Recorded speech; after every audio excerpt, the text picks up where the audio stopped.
Y tras el anuncio del gobierno de establecer un mecanismo de compensación para liberar el precio de las gasolinas, expertos analizan el cómo y a quiénes debería estar dirigido. La eliminación del subsidio aplicará solo para la Extra y Ecopaís. El diésel queda fuera. Que no será una focalización de subsidios, sino un sistema de compensación tras el aumento de precios, es el anuncio que hizo el ministro de Energía, Roberto Luque, y que en principio se aplicaría a taxis, camionetas y motores fuera de borda. Ante ello, expertos en materia económica aseguran que la decisión es la más acertada, pero creen que la lista de beneficiarios debe reconsiderarse. Al incluir a los taxistas, se está incluyendo a quien no lo requiere. En el caso del taxismo, lo que hay que permitir es que la tarifa la fije el mercado, que sea en función de la oferta y la demanda. La eliminación de subsidios se aplicará exclusivamente para las gasolinas Extra y Ecopaís, mientras que el diésel mantendrá su precio según lo anunciado por el presidente. Lo que realmente cuesta cada galón de Extra es $3.05 y de Ecopaís $3.26, pero en el mercado internacional sobrepasa los $5. Ambos aspectos deberán considerarse, dicen, para establecer un nuevo valor. Eso significa poner un precio variable en función del costo de producción, el costo de importación, lo cual significará fluctuación. También va a complejizar la entrega de la compensación. Según el Ministerio de Economía, la eliminación de los subsidios le permitiría al país obtener más de $550 millones al año, recursos que los expertos consideran deberían destinarse para cubrir necesidades urgentes. Más del 50% del subsidio a los combustibles va al quintil más rico de la población y hemos destinado más de $60.000 millones a subsidiar vehículos, cuando ese dinero debemos haberlo usado para educar a las futuras generaciones, para la salud. Porque deberíamos también tener una compensación, no una compensación económica como tal, sino el empleo, el acceso al crédito. De los 3.200 millones destinados a subsidiar combustibles, el 79% corresponde a diésel y gas. De allí que ambos expertos aseguran que establecer una focalización también a este sector deberá considerarse en un segundo momento. En su ceremonia de investidura, el presidente reelecto de El Salvador, Nayib Bukele, y su homólogo ecuatoriano, Daniel Noboa, mantuvieron una reunión. En ella abordaron temas relacionados con la ejecución del Plan de Control Territorial, estrategia de seguridad implementada por el mandatario salvadoreño en su lucha contra las pandillas. Nayib Bukele y Daniel Noboa estrecharon manos. Fue una corta reunión previo a la investidura del reelecto presidente de El Salvador. Tras el encuentro, dijo el mandatario ecuatoriano que con el gobierno de Bukele hay varias coincidencias. En los primeros años, él tuvo, problemas similares como los que nosotros hemos tenido en temas de seguridad. Después, conversaciones y negociaciones fuertes con el legislativo, reformas que se tuvieron que hacer. Antes, Noboa se reunió con el presidente de Costa Rica, Rodrigo Chávez, también invitado a la ceremonia de posesión de Nayib Bukele. Ambos mandatarios conversaron sobre la intención de mejorar el intercambio comercial entre ambos países. Se aprobó por unanimidad del Congreso el Tratado de Libre Comercio entre Costa Rica y Ecuador, que ya había sido aprobado en Ecuador también por unanimidad. Eso nos hace todavía más hermanos. Primero hay que llevar los instrumentos del acuerdo a la práctica. También hubo tiempo para reunirse con inversionistas. Primero, con un fondo de inversión que tiene interés en los proyectos de infraestructura, interés de invertir en el país porque ve que hay las condiciones para hacerlo. Segundo, tuvimos una reunión con un grupo empresarial bastante grande que ya mantiene este rato inversiones en el Ecuador y que tiene intenciones de ampliar aún más anualmente sus inversiones. Ven igual con buenos ojos lo que está sucediendo en el Ecuador y apoyan totalmente a la gestión del señor presidente. La visita del mandatario ecuatoriano a El Salvador termina este sábado. Para este lunes está prevista la audiencia de testimonios dentro del caso Purga. A esta diligencia asistirán Mayra Salazar y Daniel Salcedo en calidad de testigos respecto de la trama de corrupción que envuelve a la Corte de Justicia del Guayas. Ambos testigos están procesados por el caso Metástasis, pero darán aportes en el caso Purga. Los procesados en el caso Metástasis, Mayra Salazar y Daniel Salcedo, ofrecen delatar más sobre la corrupción en la función judicial y su testimonio será clave en el caso Purga. No están vinculados a este proceso, pero saben sobre la compra-venta de sentencias y diferimientos de audiencias en Guayas. En esta versión de Daniel Salcedo del pasado 6 de mayo ya se confirman nombres de operadores de justicia involucrados en la trama. Él se refiere a Fabiola Gallardo, expresidenta de la Corte, además de Mayra Salazar, su asesora, y los jueces Reinaldo Ceballos y Johan Marfetán, entre otros. Salcedo lleva ya 2 semanas como parte del sistema de protección a víctimas y testigos. En su versión reconoce que buscaba la forma de evadir audiencias o suspenderlas. Por ello, acudió a Mayra Salazar. La tarifa para estos propósitos era de $2,000 a $5,000. Para la declaratoria de inocencia, Salcedo se fijó una oferta de $50,000 por juez. Pero este oscuro personaje, también vinculado a la corrupción hospitalaria en pandemia, relata que en su deambular por las cortes junto a sus abogados, dice, nos dimos cuenta que efectivamente Mayra Salazar y Fabiola Gallardo eran las flechas para poder manejar a los jueces y conseguir sentencias y diferimientos. Cuenta que al juez Alberto Lino Tumbaco acudió por 3 ocasiones y dice, me solicitaba el valor de $100,000 para la inocencia. Salcedo se refirió también al juez Johan Marfetán. Allí asegura haber entregado a través de uno de los que llama sus operadores $20,000. No obstante, este personaje estrechamente ligado a la corrupción y con alcances inimaginables con el poder, llegó hasta la propia presidenta de la Corte del Guayas, Fabiola Gallardo. Y es allí donde se identifica a quien es la pieza clave en todo el entramado de corrupción del sistema de justicia, principalmente en Guayas, Mayra Salazar. Su captura en el marco del caso Metástasis supuso para la Fiscalía el inicio de nuevas indagaciones que se confirmaron tras la materialización de la información de su teléfono celular. Eso significó la aparición de nombres como el del ex asambleísta social cristiano Pablo Muentes, cuyo poder habría alcanzado a prácticamente todo el sistema. En los chats de Mayra Salazar con amigas es evidente que se trata de una mujer llena de contactos. Entre las conversaciones se reveló, por ejemplo, los chats con el contacto Estefi, una mujer con supuesta conexión con algunas bandas criminales. Estefi Mejía era también de utilidad para intermediar por las víctimas. Mayra le dice preocupada que hay un amigo al que lo acosan, y así nace una conversación sobre bandas, dominios y atentados. Al final, tanto Mayra Salazar como Daniel Salcedo se guardan detalles sobre montos y nombres para lo que sería su testimonio previsto para el lunes 3 de junio en Quito, en el caso Purga.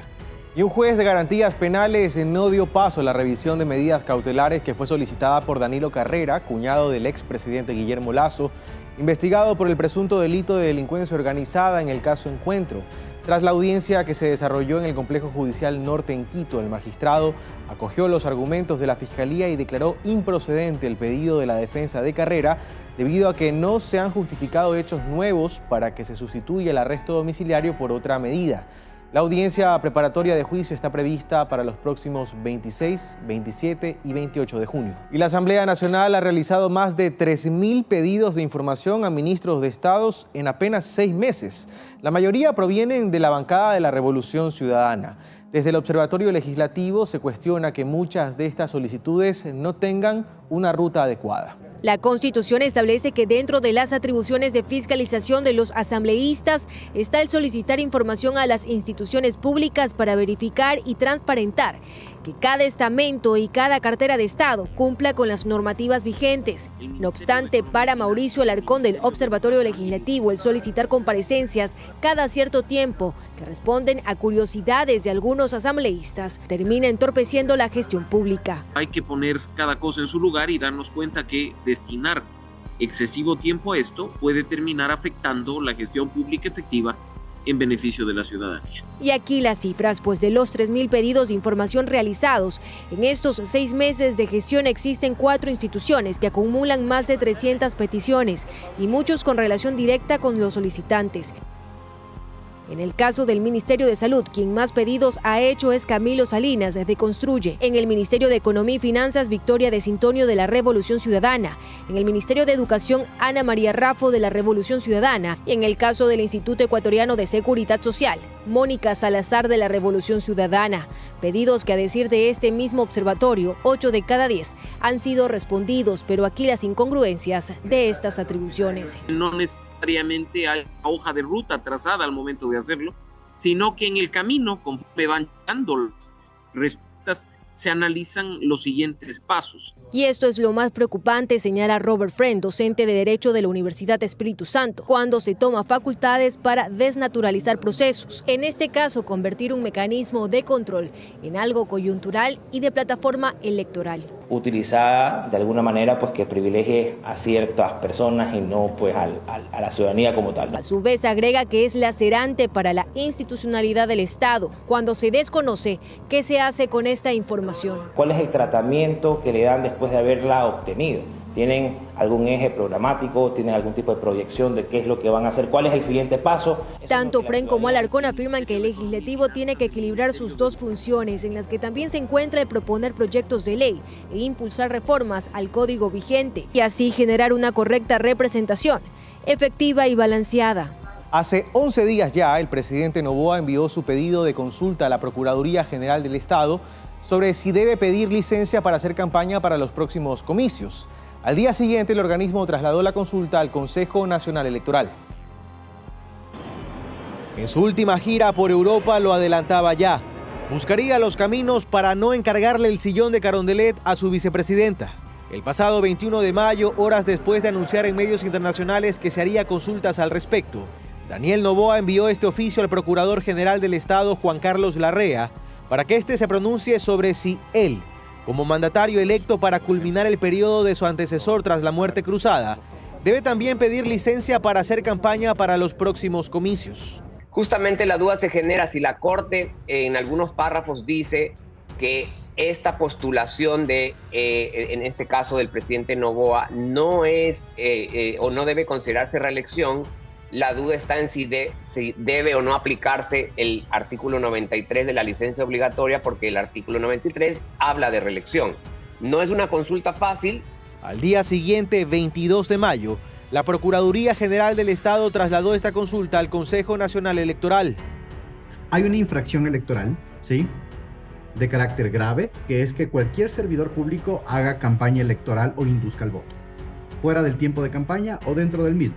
La Procuraduría, en este sentido, si es que hace un pronunciamiento, tendría que destipificar o suspender la aplicación de este artículo para que Daniel Noboa no sea un infractor. No se puede modificar la ley electoral antes de un año del proceso electoral.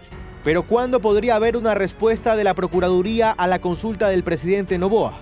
Este noticiero se contactó con el organismo desde donde se ha respondido que no se pueden adelantar criterios. Sin embargo, se confirma que aparte del Consejo Nacional Electoral, la Procuraduría ha hecho consultas a la Asamblea Nacional y a la propia Corte Constitucional. No es un tema sencillo. No veo una posible inconstitucionalidad de esta norma, una norma vigente desde el año 2020, que no ha sido demandada previamente, sino por esta situación exclusiva, que obedece a una finalidad política. Y la Corte Constitucional realmente, en sus fallos que tienen índole política, es bastante sesuda y es bastante congruente para no afectar otro tipo de estamentos. La consulta de Noboa se basa en un informe de la Secretaría Jurídica de la Presidencia, donde se señala un presunto vacío legal con el que se intenta esquivar un pedido de licencia para no encargar la presidencia durante la campaña a Verónica Abad. Por lo pronto, esta semana, vence el plazo que tiene el CNE para responder a la Procuraduría. El directorio del Fondo Monetario Internacional aprobó el desembolso de $4.000 millones a Ecuador. Este nuevo acuerdo tendrá una duración de 48 meses y con ello se pretende mejorar las finanzas del país.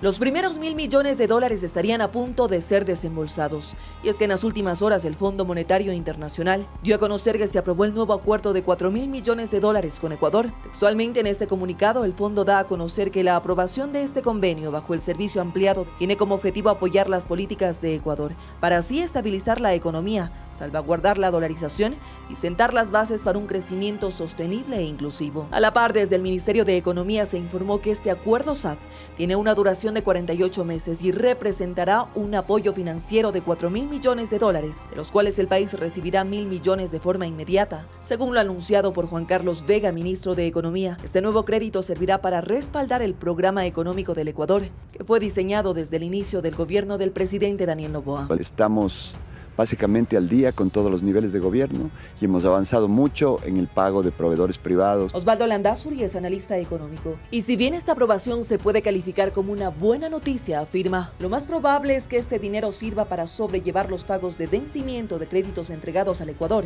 Anteriormente, explica.